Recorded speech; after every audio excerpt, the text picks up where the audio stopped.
Hello दोस्तों, मैं आप सभी का मेरे YouTube चैनल नरोत्तम गुजर पर एक बार फिर से हार्दिक स्वागत अभिनंदन कर रहा हूं। दोस्तों, हमारा टॉपिक नाउन चल रहा था, उसी को हम आगे बढ़ाते हुए आज हम चर्चा करने वाले हैं यूजेज ऑफ नाउन। देखो, सबसे पहले यूजेज ऑफ नाउन देखो समझने की कोशिश करना, यानी कि नाउन के उपयोग, यानी कि नाउन का कहाँ कहाँ पर प्रयोग होता है।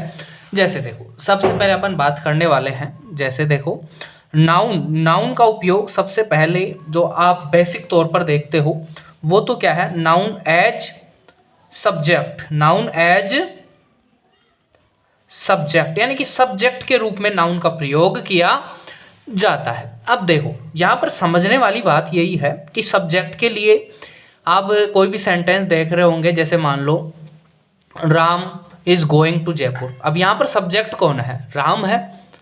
अब राम क्या है? राम किसी व्यक्ति वस्तु का नाम है, किसी व्यक्ति का नाम है वर्तमान में यहाँ पर राम। उस स्थिति में राम क्या हुआ? नाउन हुआ। वहां पर राम क्या हुआ? नाउन हुआ।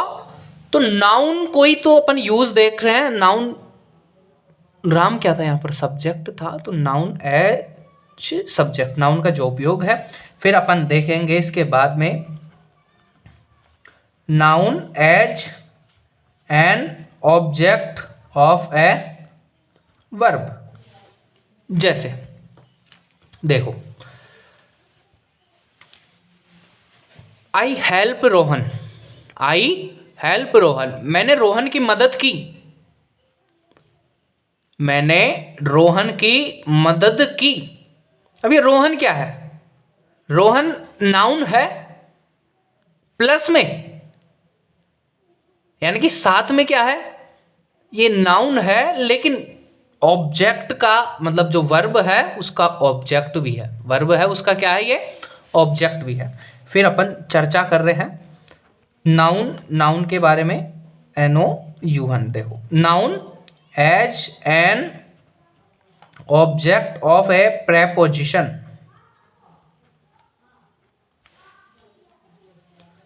Noun as an object of a preposition. जैसे देखो, आपने कभी कभी देखा होगा, फॉर रोहन मैंने आई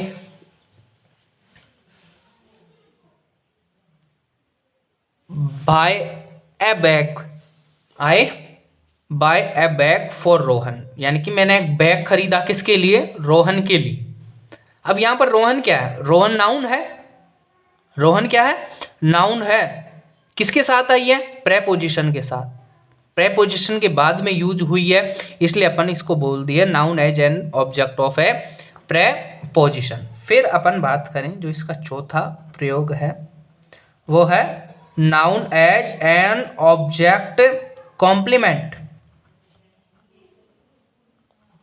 कॉम्प्लीमेंट के बारे में अपन जिक्र कर चुके हैं। कॉम्प्लीमेंट क्या होता है? पूरक। क्या होता है? पूरक, यानी कि ऑब्जेक्ट का पूरक है ये। जैसे we made him monitor. We made him monitor. अब हिम का क्या है?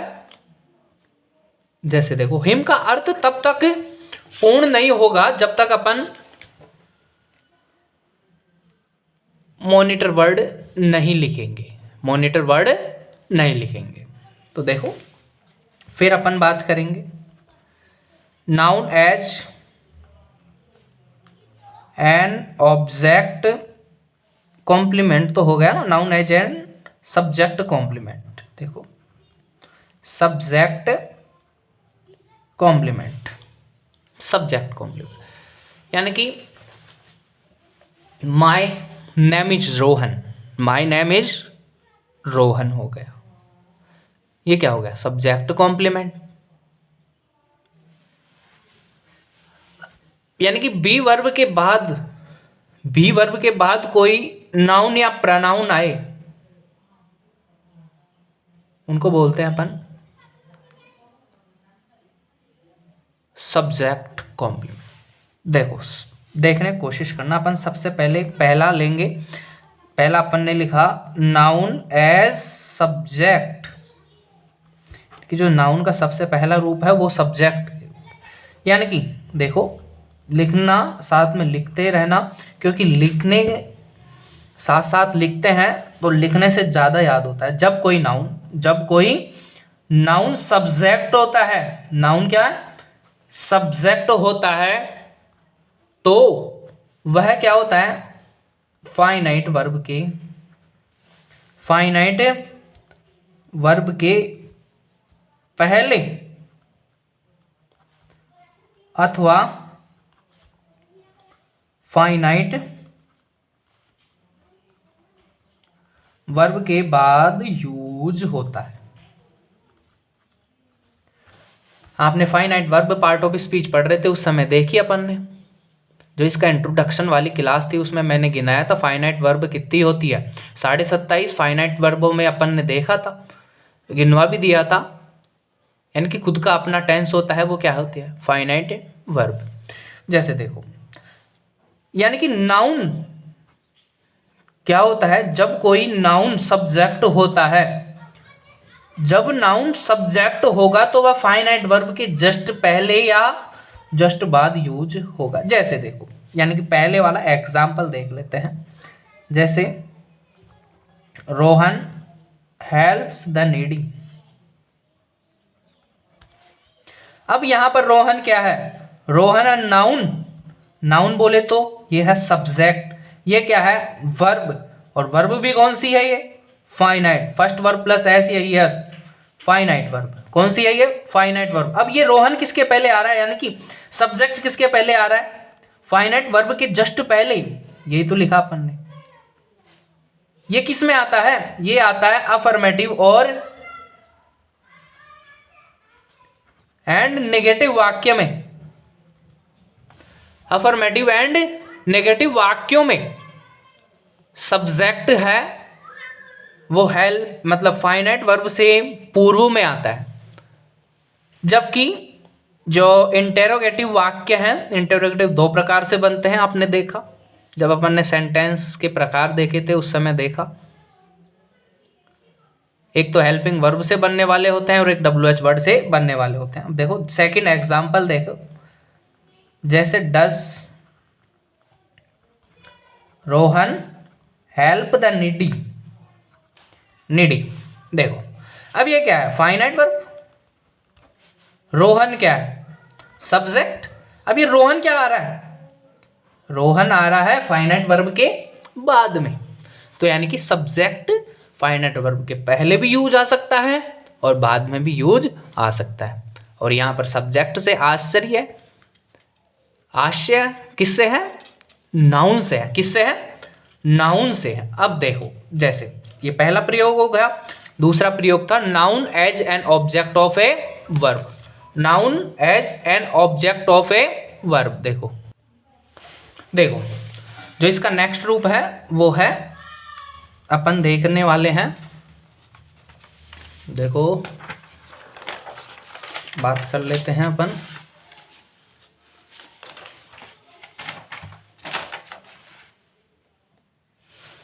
देखो इसका जो दूसरा रूप है वो है noun as an object of a verb. देखो समझने की कोशिश करना, आपने देखा होगा कि वाट और व्यूम का जवाब क्या होता है, हमेशा सब्जेक्ट होता है। वाट और व्यूम का जवाब क्या होता है, हमेशा सब्जेक्ट होता है। जब आप ट्रांजिटिव और इनट्रांजिटिव वर्ब के बारे में पढ़ रहे थे तो सकर्मक और अकर्मक क्रिया का जब अपन पता लगाते हैं उसमें अगर आपको वाट और व्यूम का जवाब मिल जाता है तो वो क्या कहलाता है, वाट और व्यूम का जवाब मिल जाता है, हुम का जवाब मिल जाता है तो वो क्या कहलाता है, वो कहलाता है भाई ट्रांजिटिव वर्ब है। इसमें ट्रांजिटिव वर्ब को ही अपन चर्चा कर चुके हैं। अब देखो समझने की कोशिश करना, जब किसी नाउन, जब कोई नाउन किसी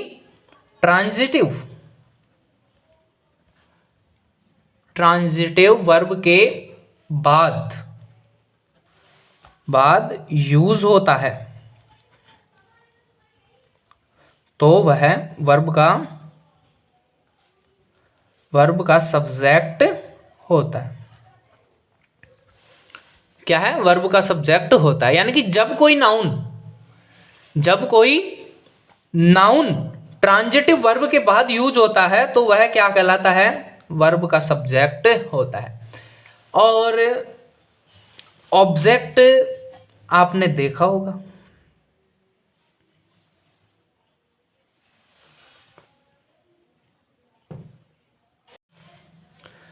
देखो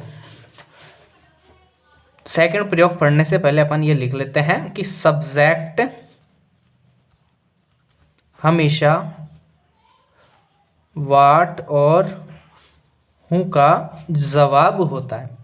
वाट और हूं का जवाब होता है। एग्जाम्पल के रूप में अगर देखें तो इससे पहले वाला एग्जाम्पल ले लेते हैं, जैसे रोहन हेल्प्स द नीडी। यानी कि रोहन क्या करता है? जरूरतमंदों की मदद करता है। तो रोहन क्या करता है?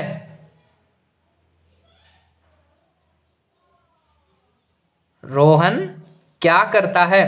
तो क्या का जवाब तो क्या मिल गया? वर्ब दे दिया। लेकिन देखो कौन जरूरतमंदों की मदद करता है, तो कौन का जवाब क्या हुआ? रोहन। तो रोहन यहां पर क्या हुआ? रोहन यहां पे हुआ सब्जेक्ट। क्या हुआ? सब्जेक्ट। अब जो अपन इसका दूसरा प्रयोग है, noun as an object of a verb, ये देखेंगे। Noun as an object of a verb, यानी कि देखो, यानी कि जब कोई नाउन क्या होता है?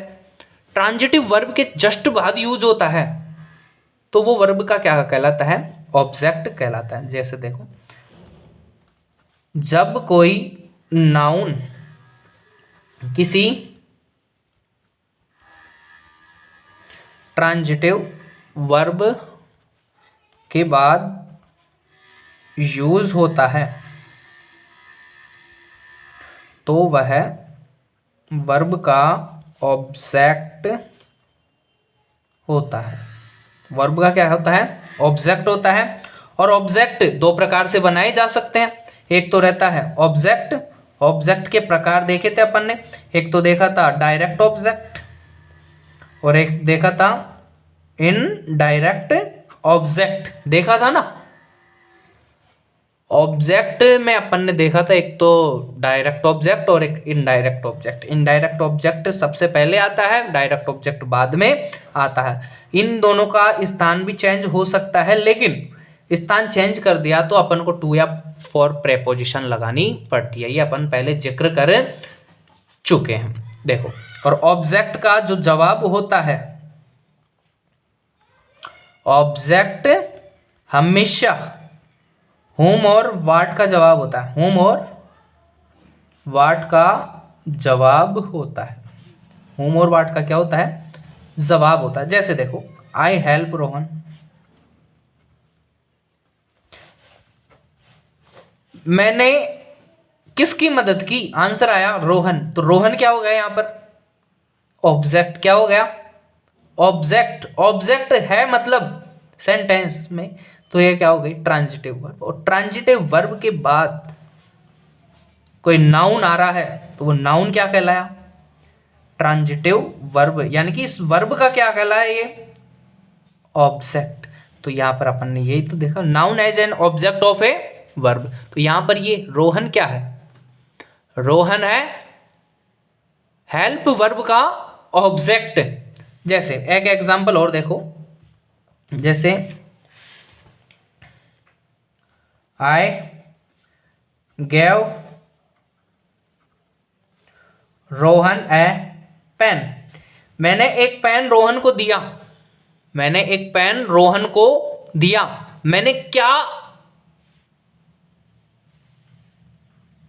मैंने रोहन को क्या दिया? क्या का जवाब मिल रहा है अपन को? पेन। ए पेन। तो ये क्या कहलाया?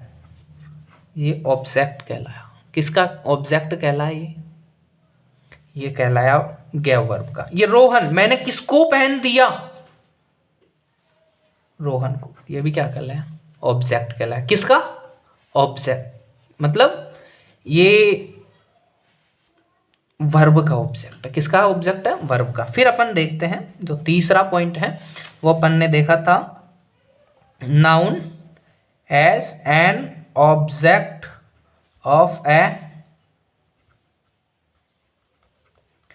प्रेपोजिशन, यानी कि जो नाउन का प्रयोग है वो प्रेपोजिशन के रूप में कैसे होता है। देखो समझने की कोशिश करना।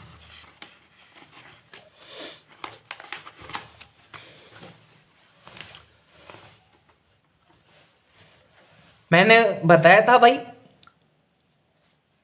मैंने कोई चीज किसी के लिए खरीदी तो प्रेपोजिशन आ रही है ना। मैंने किसी व्यक्ति का नाम लिख दिया, जैसे देखो जब कोई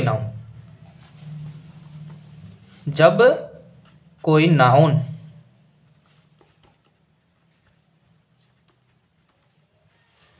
प्रेपोजिशन के बाद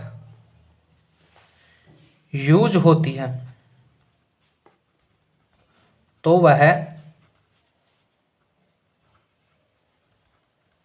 प्रेपोजिशन का ऑब्जेक्ट होता है।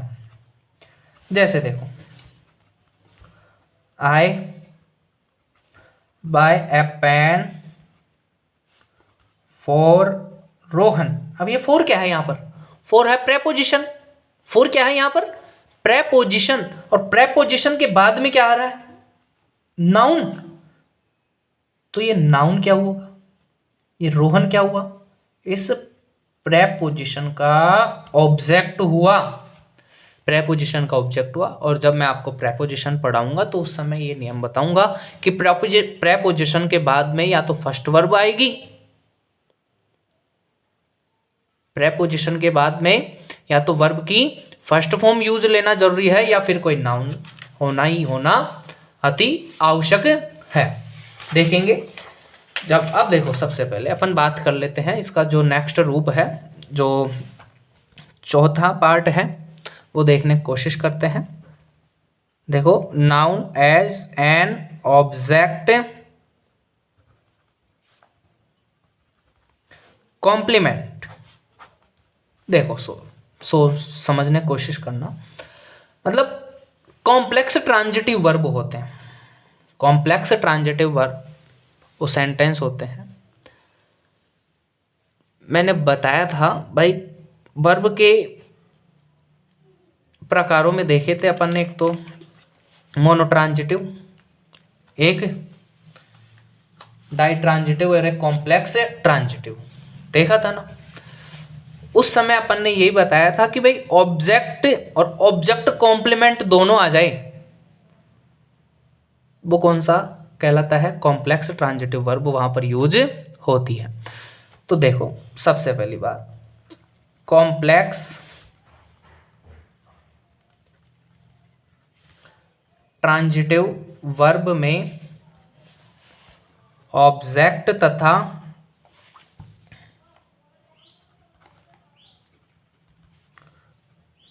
ऑब्जेक्ट कॉम्प्लीमेंट आवश्यकता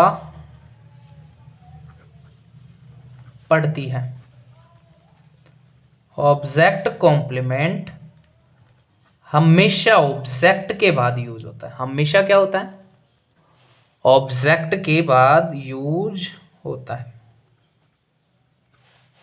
देखो यानी कि ऑब्जेक्ट को समझने के लिए जिन शब्दों की आवश्यकता होती है उनको अपन बोलते हैं ऑब्जेक्ट कॉम्प्लीमेंट। जैसे देखो, वी मेड, देखो वी मेड हिम मॉनिटर। अब देखो समझने की यहां पर आवश्यकता इतनी सी है, मैं देखो इस बात को आप भूल जाओ 2 मिनट के लिए। वी मेड हिम, हमने उसे बनाया, अर्थ पूरा दे रहा है क्या, नहीं दे रहा। क्या बनाया कोई पता ही नहीं चल रहा सेंटेंस में। भाई आपने बनाया है उसको, लेकिन क्या बनाया पता नहीं चल रहा ना। उस स्थिति में अपन कुछ ऐसे वर्डों को रखते हैं जो वाक्य को पूरा अर्थ दे सके। उन वर्डों को अपन बोलेंगे कॉम्प्लीमेंट। और ये ऑब्जेक्ट के बाद यानी कि ऑब्जेक्ट के अर्थ को पूरा करने के लिए आया है, तो ये क्या कहलाया? Object complement. क्या कहलाया? Object complement. तो यहाँ पर मॉनिटर क्या है? यहाँ पर मॉनिटर नाउन किसके लिए आया है? हिम के लिए। हिम क्या है? ऑब्जेक्ट है। तो ये क्या हुआ? ऑब्जेक्ट का कॉम्प्लीमेंट, यानी कि ऑब्जेक्ट कॉम्प्लीमेंट। क्या हुआ? Object complement. अब जैसे देखो, अब जो नेक्स्ट रूप था, noun as a subject complement. जैसे देखो, यानी कि जब कोई नाउन होता है और वो किसी बी वर्ब के बाद में यूज होता है, तो हमेशा क्या कहलाता है? वो सब्जेक्ट कॉम्प्लीमेंट। जैसे देखो, पहले नियम लिख लेते हैं। जब कोई नाउन किसी बी वर्ब के बाद यूज होता है, तो हमेशा सब्जेक्ट कॉम्प्लीमेंट होता है। क्या होता है? सब्जेक्ट कॉम्प्लीमेंट होता है। जैसे देखो, Rohan is a doctor. Doctor क्या है? रोहन है भाई। क्या है? यहां तक लिखेंगे, अर्थ इतना सही रहेगा। रोहन इज, अब रोहन है, रोहन क्या है? पूर्ण अर्थ नहीं दे रहा ना। अब रोहन का विस्तार कर रहा है कौन? ए डॉक्टर। तो ए डॉक्टर क्या हुआ? ये हुआ सब्जेक्ट कॉम्प्लीमेंट। Subject complement. अब देखो, रोहन क्या था? सब्जेक्ट था। सब्जेक्ट का अर्थ पूरा कर रहा है या उसके अर्थ को विस्तार कर रहा है, तो ये क्या बोला? Subject complement. और यहां ध्यान देने योग्य बात इतनी सी है, सब्जेक्ट कॉम्प्लीमेंट हमेशा बी वर्ब होता है। हमेशा बी वर्ब ही होती है। यानी कि जो सब्जेक्ट कॉम्प्लीमेंट वाले वाक्य होंगे, यानी सब्जेक्ट कॉम्प्लीमेंट बी वर्ब में ही होता है, ऐसे लिख लो, में ही होती है। यानी बी वर्ब वाले जो सेंटेंस होंगे उनमें ही सब्जेक्ट कॉम्प्लीमेंट होगा। तो आशा करता हूं कि आपको मेरा ये सेशन अच्छा लगा होगा। अगर अच्छा लगा है तो लाइक, कमेंट और शेयर और सब्सक्राइब करना न भूले। Thank you, bye bye, take care. मिलेंगे नेक्स्ट टॉपिक के साथ।